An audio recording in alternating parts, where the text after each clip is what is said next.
today's episode of our Inspiring Women series, I'm talking to Jessica McDermott.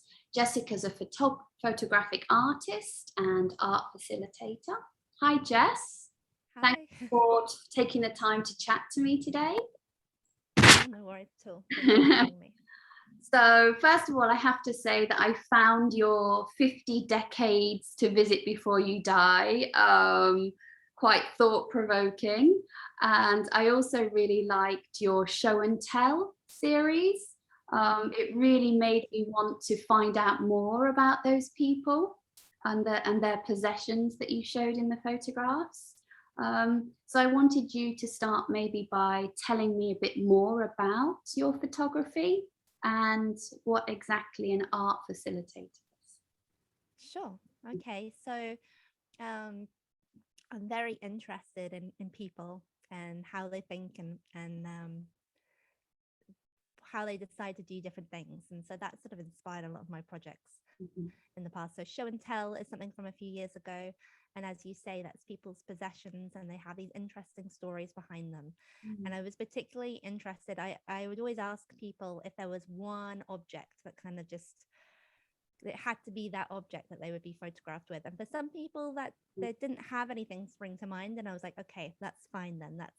It clearly isn't there for you. But for others, there would be this one thing and it'd have this story behind it. And that's because I'm very interested, I think, in symbols. And I'm also interested in our kind of relationship with things and memory and how we, just how we kind of place legacies and memories on things.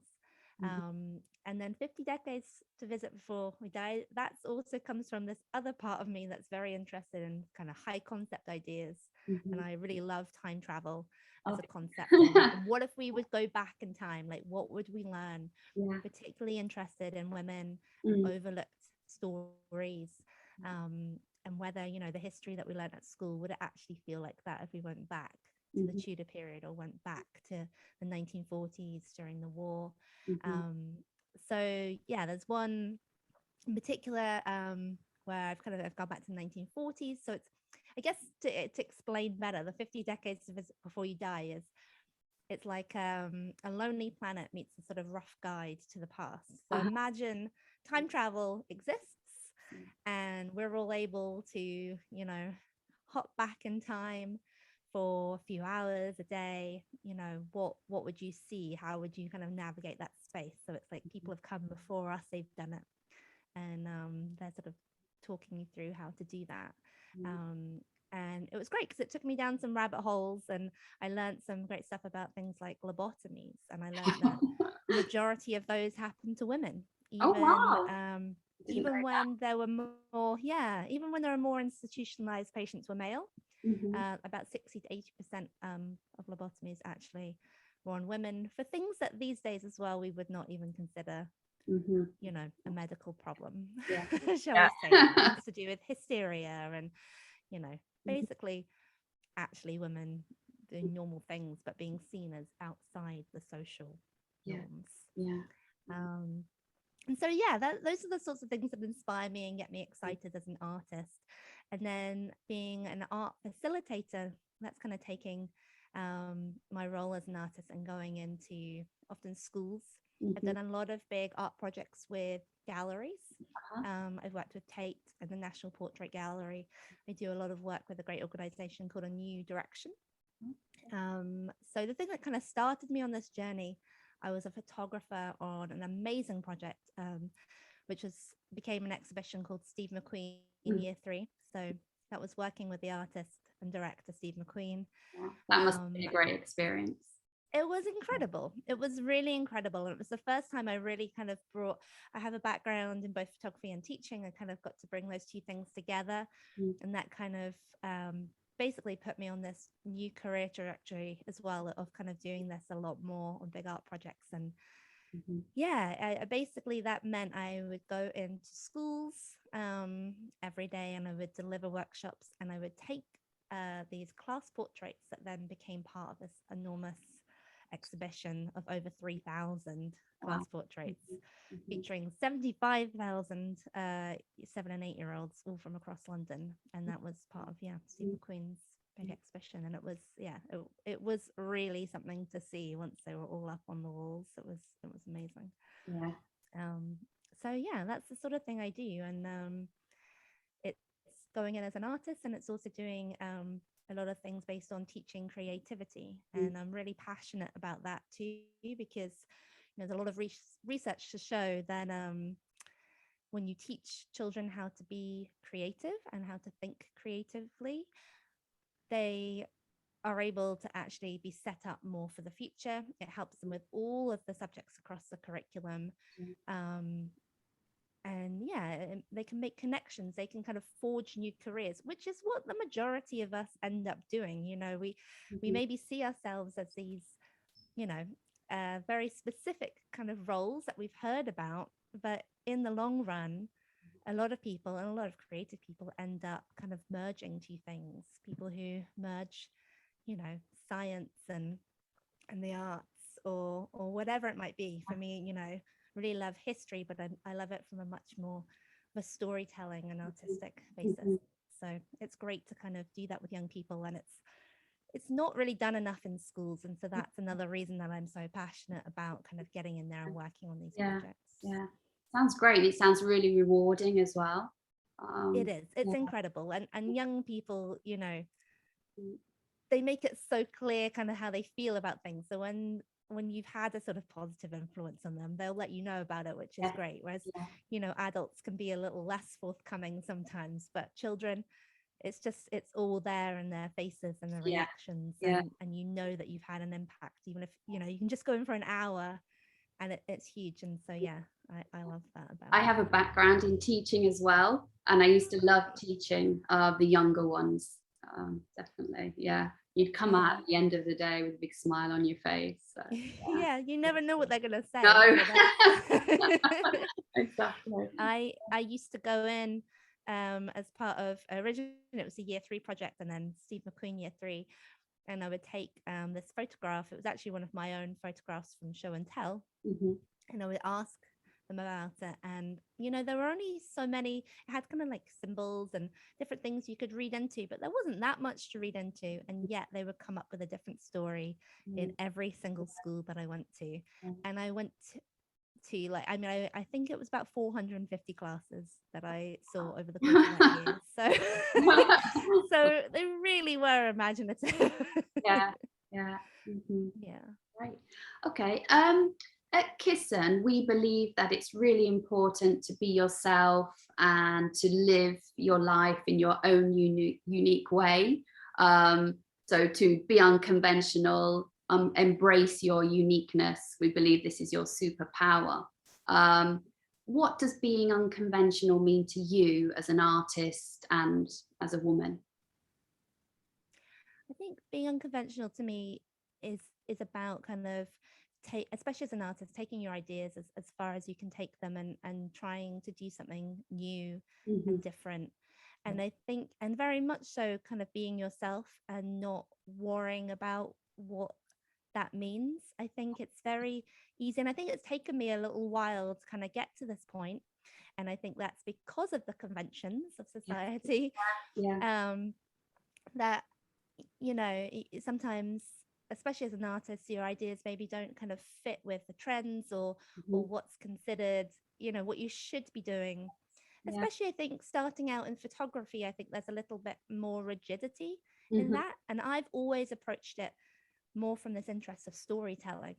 And I think it's sometimes been hard to kind of fit that into narratives, and actually sometimes at a certain point I just gone, you know what, I'll just do things the way I want to do them.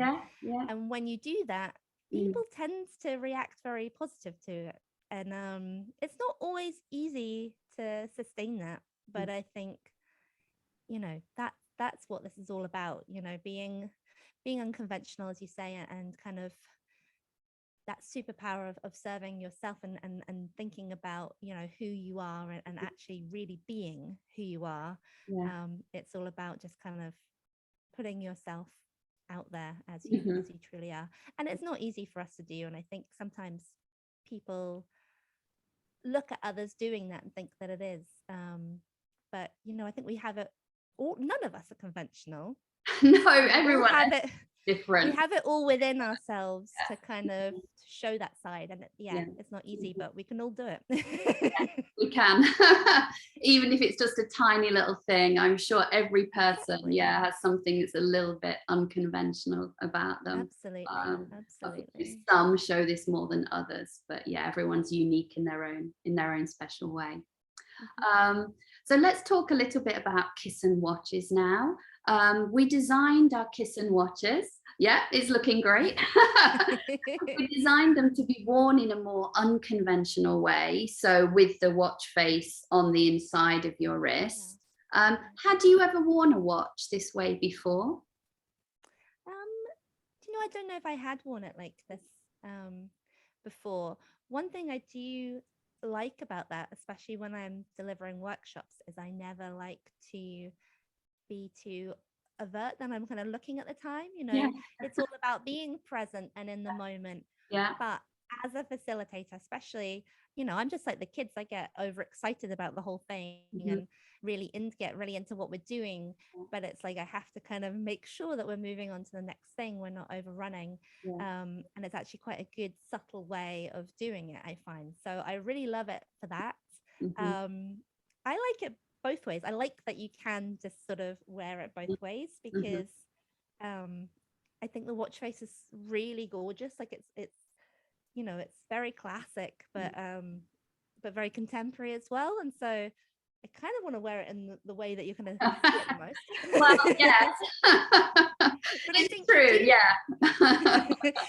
But I like this idea of not thinking about it having to be worn one way or another. I like actually that you can decide, today this feels right for me, and on another day I'll wear it the more conventional way. Yeah, exactly. Have the different options: wear it the conventional way, wearing it slightly a different way, being more unconventional, or, as you say, being discreet when you're checking the time. For me, that's really, really important, that nobody's noticing when you're seeing how much time I've got left. And also, for me, it feels really comfortable that way. But I know for a lot of people, it's a bit strange. And they've never thought about wearing it that way. So I do like to ask and to encourage people to try wearing it that way. I have to say it's very comfortable anyhow. I don't know if it's the way the strap and things have been designed, but I noticed it the very first time I put it on. Actually, it was a very hot day, so the coolness of the the metal against my wrist was actually really nice. But it's not, it's quite lightweight watch as well, so it's not you don't notice it one way or the other. Yeah, no, it's lovely. It's lovely. Thank you. That's kind. And then I'm sure you already know this, but Cyssan is the Old English word for kiss. And I think a kiss or kissing has been represented in the art world many, many times, from Klimt's The Kiss to Banksy's Kissing Coppers. Do you have a favorite piece of art that depicts a kiss, or a favorite photograph that depicts a kiss? I do. It's a painting actually, rather than a photograph. My favorite. I love The Birthday by Marc Chagall. I don't know if you know it. It's No. Is he? I think I might have just seen it. Oh, yes. I was quickly having a look before this call. I can't. They're floating. Yes. And and so it's the artist himself and his wife. It was painted just before they got married, and he was very loved up and desperate to marry her. And I think he referred to her as his muse, as many painters of of that time did. So it was painted kind of early 20th century, but his head is kind of bent in a way that you couldn't possibly bend, in order, like his entire body is sort of over her, with his head kind of bent back so that he can kiss her. And there's just something, I don't know, something that draws me in about that. I find it it has this kind of ethereal quality, because they're both floating, and they're kind of I guess ideas of maybe being high on love, but it doesn't have any there's nothing soppy about it. I don't think there's a rawness, but it's also very soft. I don't know. I find I'll it very have to have a compelling. look. I'll have to have a close look at that. Yeah, definitely. Yeah.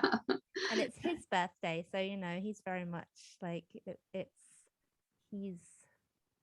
his joy that he's kind of showing in this painting. Definitely, I'll check that one out. Great. Well, thank you so much for talking to me today, Jess. I really, really appreciate it. And all the best with your work, and hope to chat to you again soon. Okay, thank you very much.